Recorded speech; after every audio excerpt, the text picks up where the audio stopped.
మనం ఉండాలి.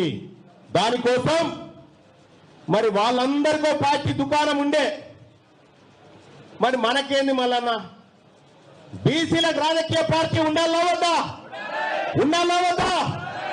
మీరు గట్టిగా చేయలేమంటే నేను చెప్తా, ఉండాలా వద్దా? ఉండాలా?